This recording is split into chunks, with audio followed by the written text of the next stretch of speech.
Hello, everybody, and welcome to the first day of spring edition of the Michigan Realtors Videocast. I'm Brad Ward. And I'm Brian Westron.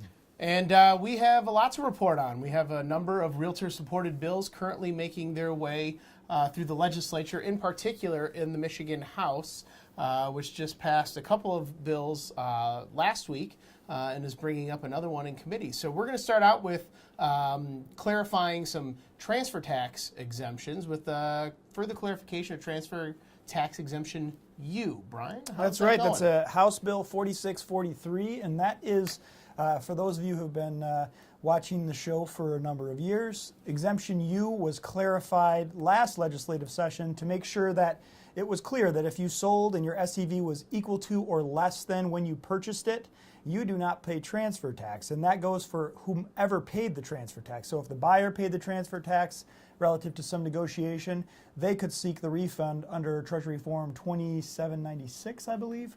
But this next attempt would be to broaden the interpretation currently to include new construction. So if you were a new build and your initial SEV was in fact on unimproved land, or as we like to say, dirt, this would make the refund available to you as well. And the important thing here is that this legislation, as it moves through the process, it does reach back 4 years. So there is going to be retroactivity here, and it's important to note that if you have been involved in a transaction in the last 4 years where the SEV was equal to or less than the SEV on the improvement, on the initial improvement, that will probably qualify. So you'll want to take a good look at those files. Yeah, definitely going to help out some of those homeowners who sold at a loss by setting that initial baseline SEV at the price or the value of the improved land, and really kind of solve that equation from all sides.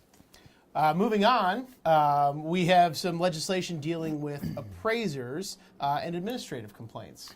Yeah, this is an interesting uniformity piece of legislation. So builders and real estate licensees under Article 24 and Article 25, they currently have an 18-month limitations period for administrative complaints.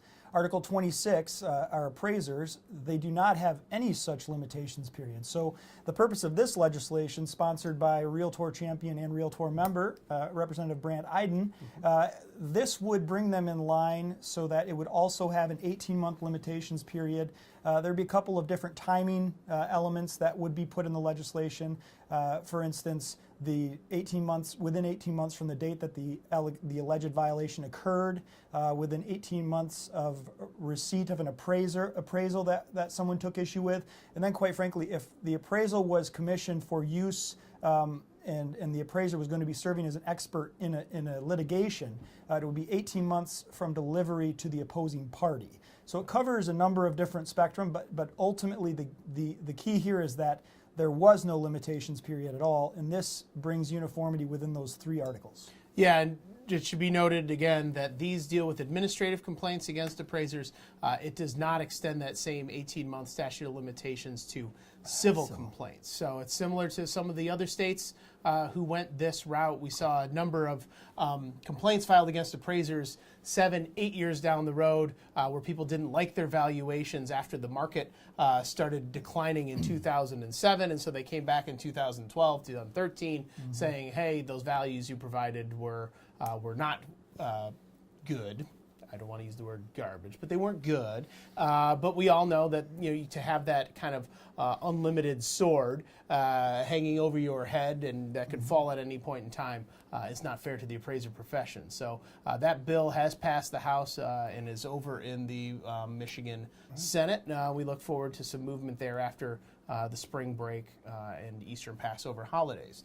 Lastly, we have a bill up in House Tax Policy tomorrow dealing with the ever-popular first-time homebuyer savings accounts. That's right, the first-time homebuyer savings accounts legislation. It's Senate Bills 511 and 512. That will be up for a hearing. As we reported before, this legislation passed out overwhelmingly in the Senate, and now it's getting its first hearing in the House Tax Policy Committee.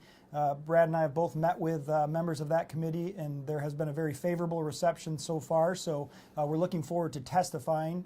Just by way of review, this would create a savings vehicle that was specific to the purchase of a principal residence in Michigan, so your first time home in Michigan. So it not only focuses on keeping our talent here in Michigan, but also really investing in Michigan. Yep. Definitely. So we look forward to having that hearing. Don't anticipate a vote coming out of committee until a couple weeks from now, like I said, after we come back from the spring break holiday. But we encourage our members, and you'll probably see a call to action coming your way, to really reach out to your members of the Michigan House of Representatives and let them know what an important piece of legislation that this is in terms of promoting Michigan home ownership. With all that being equal, basketball season's kind of done for me because Michigan State's out of the tournament, but best of luck to all those teams that are left in it.